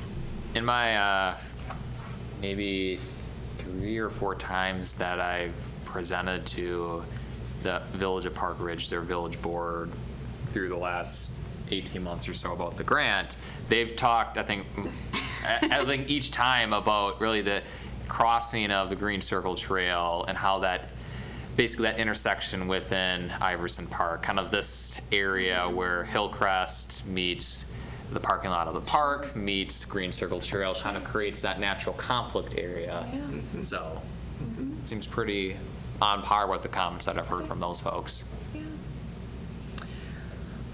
I feel badly that as a newer alder and a newer resident of Stevens Point, I know what surrounds me, right? I'm naming all things that are within a few blocks of me, and I was part of the Gerke Washington Comprehensive Plan conversation to gather some of that. I feel badly that other folks who are experts in their areas aren't here to call some of those forward. So I hope that if other things rise up, we can add them. I'm sharing what I know, but I know that there's a lot that I don't know that's not on my radar. And there'll be, once we get going on the planning process early on, there'll be an ample opportunity for community engagement. Well, my curiosity is, do either of you know of those things that come up in conversations that we haven't been a part of that you'd like to put forward?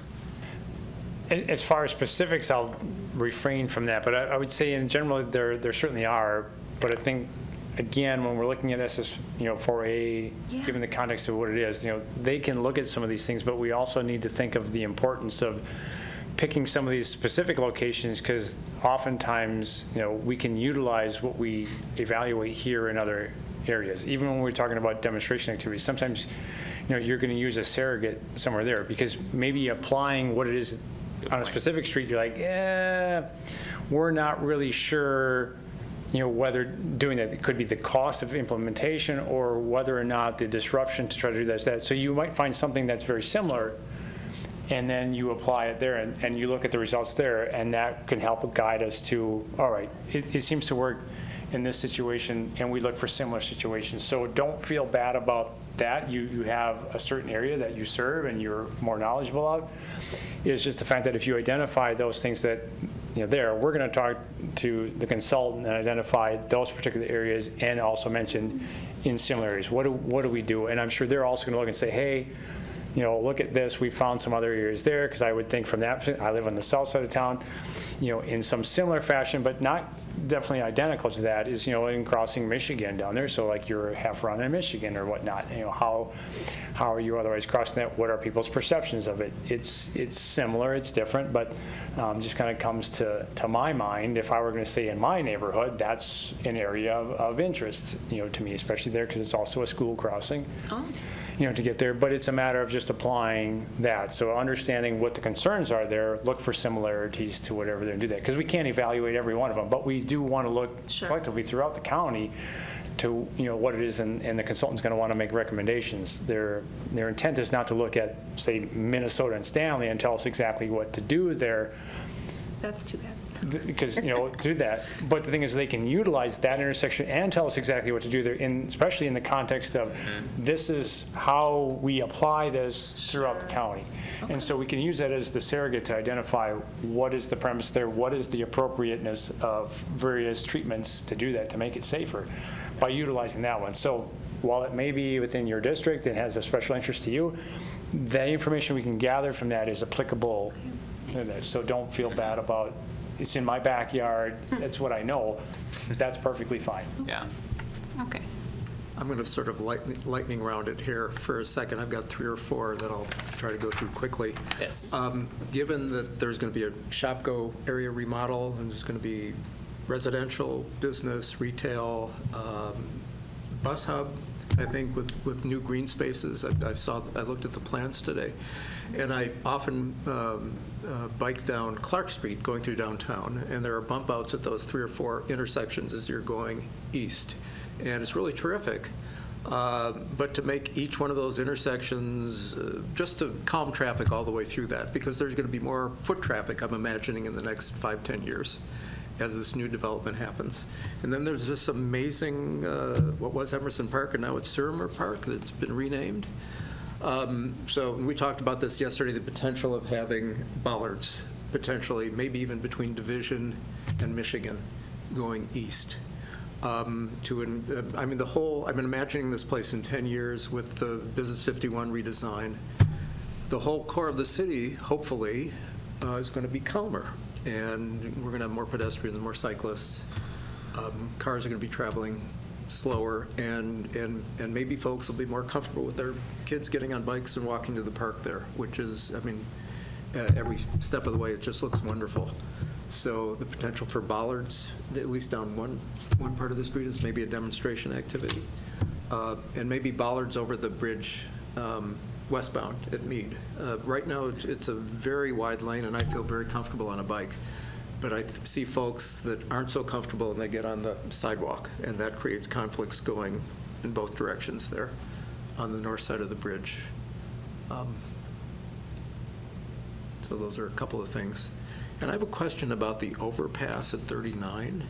So there's that little thing that they created after all this construction. That's for walkers and cyclists to get across? That center? For Highway 10, you're saying? Highway 10. Yeah. And I've driven past that a couple times in the last few days, and I'm not sure it's clear how you get there and who's supposed to use it and how. I do see pedestrians on it. Yeah. I think people are figuring, it's definitely in education. My understanding from WISTOT, when they presented this is the second time that they've otherwise done this. So this is the second time in the state of Wisconsin that this approach has otherwise been taken as far as the center, multi-use path. Do that. So, and of course, it's going to be unique in that. So the idea is, of course, just to follow the sidewalk. It should otherwise lead you to where you need to go, crosswalks and everything. Get there, but it definitely is going to require some education. I have to admit, my own observation is that it appears that more and more people are starting to figure it out and to utilize it. Get there. Exactly how to do that, we've tried to put a couple of things. I know back when we were just kind of accepting things and doing a walkthrough, that we were talking about getting signage there for pedestrians and bicyclists to help them, because the very first time we walked through it as the city after it was done, and because we need to accept it because we have maintenance responsibilities out here, it was, all right, where do we go? What are we doing? And so if there's more, we definitely would accept that. I mean, one of the things that we also don't want to do is just assume that everyone that approaches there has no clue how to cross the street. So we're always looking for feedback on what people think. On one side of it is we have more signs than I wish we could ever have, and we continue to add more signs throughout the city. On the other side is that when they're appropriate, we need to add more signs to make sure we're not just missing something that's obvious. And so always looking for that. I try not to make that a unilateral decision, that because what I think is right, I always walk through it, I know how to get through there. That doesn't mean everybody else does. So if anyone has an opinion about that, by all means, let me know. I think it has great potential because I've always felt like Yeah. anything east of the And highway I I just, couldn't get to. yeah. And it was too scary. Of course, last week, I actually saw someone on a bike coming through there, headed in the direction where I was looking. They got to the other ramp there, and they, kind of looked behind them, they had a cross, and they left the path there and then went into the ramp, the on-ramp, and then swung into on the surface like that. I'm like, I have to admit, I mean, my wife was with me, I'm like, that was actually really smooth, is what I told her. I'm like, because they navigated it like something like I wouldn't have, but they totally bypassed all the crosswalks and stuff. And then at that point in time, they just looked and they just crossed as if they were partially pedestrian. In other words, got, through the intersection. I guess that's my feedback that I don't want to talk out of turn. I'm just looking at it. I haven't biked this. I literally bike south to Plover to go east and then bike back north to get to Fleet Farm instead of using Highway 10. Right? Like that's how bad this intersection was on a bike before this went in. And I haven't changed that route yet. Looking at this though, just this image, it looks like the shoulder could be a bike lane. The center could only be for pedestrian. Like, how do I know as a biker whether I'm supposed to be with the cars on the shoulder or with the pedestrians? Which is a very good point. As a bicyclist, I mean, you would otherwise take where you feel most comfortable. If you wanted, I don't know, I would be comfortable being out there as traveling with motor vehicles. So try to follow the pedestrian route would be my approach, but in some cities it's not. I mean, it's illegal, or you learn that absolutely. It's bad form or not safe to go on a sidewalk as a bicyclist. And so like I've been educated to not go where it looks like the pedestrians go. So I'm just saying, like, to me as a bicyclist, this intersection still feels really ambiguous, and maybe I haven't been on it enough. Maybe like the arrows on Michigan, I'm missing the bike human, like the painting of the biker saying, Jackie, go this way. But I would not know the safe or preferred bicycle route through this intersection. I think that's very valid. I'm not sure that many people would know if you were otherwise a resident and you understood what was there before, and a sidewalk on the south side, a narrow sidewalk like that, and you really had no place to otherwise go, and you saw what was improvement, you would probably understand why the change was made and follow that same path, because you probably weren't traveling on the highway at the time. But you're right, for anyone especially visiting or anyone new, to be honest, I'm not exactly sure how they would know what is the most appropriate way to cross there. The only really telling part of what it is, which is truly a subtlety and you need to pick up on it, is the width of the sidewalks and paths that we have. That seems to be more inviting, to that. But that is not in and of itself, the definitive thing to say that as a bicyclist, this is where I should be operating. But it is, otherwise, the general intention is to get them off of the highway and onto this pathway. Protected space. To be protected from that and allow traffic to flow as it needs to, unimpeded. It's the safest approach for everybody to do there. I'm glad we're having this conversation, because it's otherwise good, because now I can otherwise go back. I mean, I have my own opinion, but again, like I was saying before, it's like that when doesn't I have necessarily the mean that Plover I'm River right, crossing, it'll be moot, right? Like I will avoid this until then, and then I'll use Right. that, right? Like, Do that. but for someone who would really like to bike on 10, we're not giving them clarity like we give to a driver of a car. Like you can be in this lane or that one. You can turn in this one, right? Like that's what I as a biker expect. I expect clarity around what I'm allowed to do or what has been designed to be my safe route, and I have no clarity in this intersection. No, that's a very good point. I don't even have to check with the MUTCD and see exactly what it is, but it nearly seems in my own mind, and I could very well be wrong, is, almost seem appropriate on both sides of that to just instruct bicyclists to utilize the center multi-path, to instruct them to get off the road if you're on the road and then utilize this path. And I can see what the appropriate signage to that would be.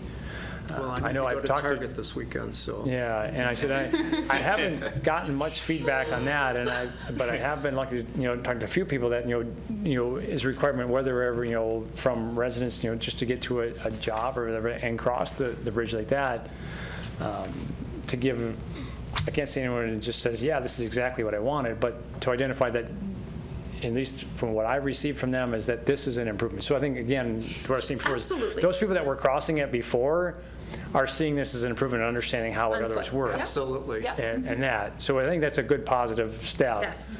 But you're right. How do we now educate the rest of it? And that's the one thing, again, we're talking about getting people to public information meetings and getting involved is, many of the things that we otherwise do and the changes that we're looking to make, they're definitely the right things to do, but there's an educational process for that. I mean, we talk about a roundabout at 4th and Division Street, and you can be on either side of what it is, but no matter what we do, we should be looking towards education as far as how to properly navigate that, because Yes. you look historically at what has existed there as a signal. It's interesting, and there have been instances, crashes, pedestrians, bicyclists, motor vehicles, to do that, which to me in and of itself is saying maybe there's an opportunity to just try to get what we assume everybody knows out so that people are more cognizant and aware of the surroundings and stuff. If we change the intersection of that, we, again, I think have an obligation to get out even more so to people, to do that and say, okay, hey, here's a change that, because every time we implement a change,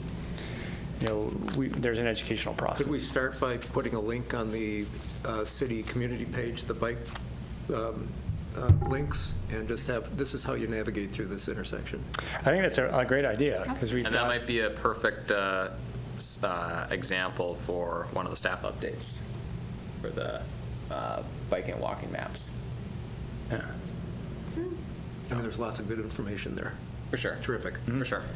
Yeah, I'm already thinking, because then maybe a few months ago, I think we finally started a Public Works page. We've done a lot of stuff related to like garbage and recycling collection and some of the construction stuff, and I keep thinking like we need to get out more. I think this is actually a really good one, even for one of our Facebook pages. This is just get to social media and say, hey, here's some good information, even if it all really is just a blurb and a link to the website to get to that information. I think it's good. Start getting more into the education of other things other than garbage and recycling.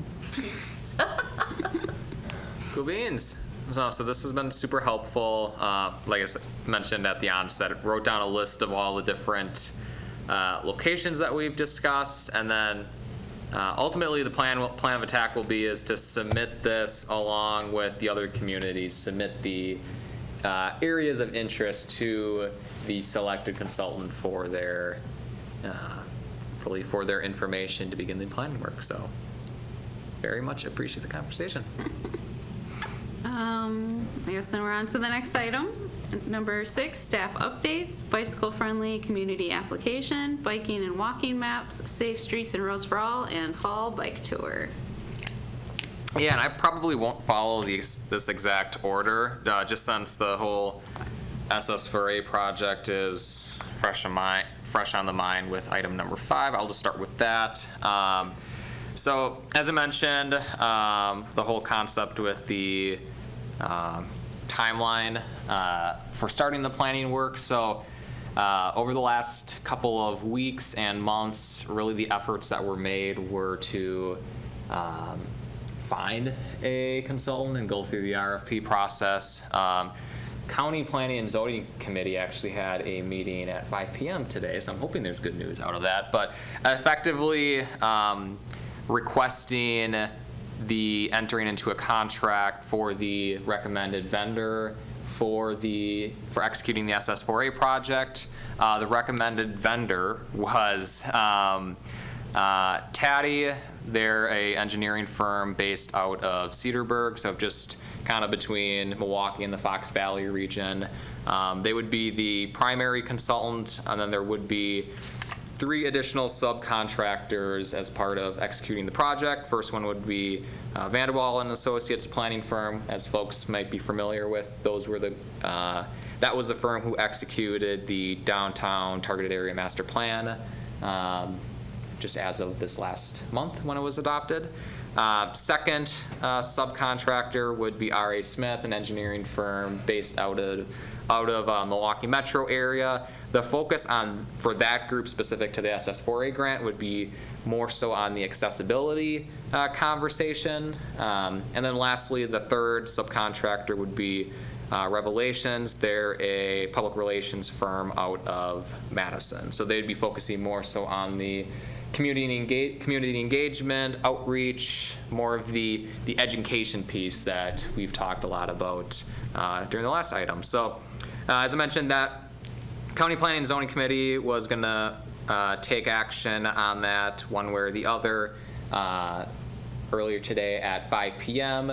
Should they have recommended approval, it would go before the county board. This would be on June 18th for consideration. So, depending on what happens between with respect to the approval process on the county side, I'd anticipate if the contract is awarded that probably sometime around the 4th of July, a little bit before, a little bit after is when the official start time with work will begin. So I'll keep you folks posted as far as when that gets kick-started. I'm sure probably this summer I think it would be helpful, depending on if it works out, to have somebody from the consultant team, if it's Taddy, the lead, or Vanderwall or whomever, speak to the commission, probably virtually in this case, to kind of explain a little bit about the project and then kind of have more of an expansive conversation with you folks, since you are obviously going to be a stakeholder on the city side of things with drafting the countywide bike ped plan. So that's kind of the summary as it relates to that. There's naturally, like I mentioned, there's been a lot of work done behind the scenes, but after working on this grant the last 18 months between Scott and I, I'm really happy to actually see the fruits of your labor starting to blossom and create into something. So that's number one. Number two, so bike-friendly community application, on par to submit that behemoth of an application sometime next week. Biking and walking maps. So we have a planning intern this summer that one of their tasks will be to draw up basically designated biking and walking routes for certain areas here in town. So like one of the projects that she's working on, it was actually a recommendation from the Safe Routes to School plan, was to create designated biking and walking maps generally within a quarter mile to half mile radius from each of the schools here within the city. Unfortunately, over the last 10 years, we haven't accomplished that goal of creating those maps, so that's something that I'm hopeful that we could get drafted over the next few months and then bring it before you all for review. Once those are drafted and approved, how do we tell Google about them? So that is going to be the key. You're talking more so about how you spread the message, right? No. I mean, Oh, when I see. I want to go here in the city on my bicycle, Google, how does Google advise the route, and how does that correspond with what we design as a city? That is a very good point. Unless, Scott, you would know. I don't know if there would even be an opportunity for correspondence. There must be a mechanism of establishing as a municipality. There is, and I don't know the details of which truck it routes is. and bike routes and things like that. Right, to do that, because I know we've often brought this come up in construction and stuff, and how do you identify construction areas and stuff so that they can get things in a route. I know they've otherwise made changes at Google related to how that has worked that we haven't necessarily utilized those, although we've kind of explored it and we need to explore it more. We understand now it's easier than it was before, but I don't know the details and we need to evaluate that further. When I say I want to bike south and I'm on Division, it usually tells me to bike on Division. And I'm so glad now that I've lived here long enough that I know about Michigan being parallel and being my safer option. Yeah. We have guests that come into our community and they're going to say, how do I get to the brewery on a bicycle? And I establishing them, great. Getting them on a PDF on a website that Anna designs, wonderful. But getting that into the infrastructure of the internet Yeah. for people to use on the go as they do feels like an important For sure. step to add to our plan. Yeah, I'd be curious to see what mechanism would be required to make that happen, but otherwise we can chat about that. So, good point though. Thank you. And then the last one, fall bike tour. There have been some, I guess, more initial conversations over the last few months about orchestrating a fall bike tour. This would be in conjunction with Thousand Friends of Wisconsin, so the group who coordinated the Community Transportation Academy this past fall, and then also the ARP Wisconsin office. Actually, Darren, the one from ARP Wisconsin, is my point of contact through our efforts as part of an aging commission and an age-friendly community. So I think that's a perfect opportunity to kind of connect the like-minded interests and goals from this commission with our age-friendly commission. So that's something that once we get more details, I'll let you know about kind of what's going to be all occurring for this bike tour, the dates. This would be essentially a similar process as what the city of La Crosse did about a year ago last fall. So, like I said, I'll keep you posted. That is something that's in the works. If you have any suggestions or want to Is this like shoot my ear.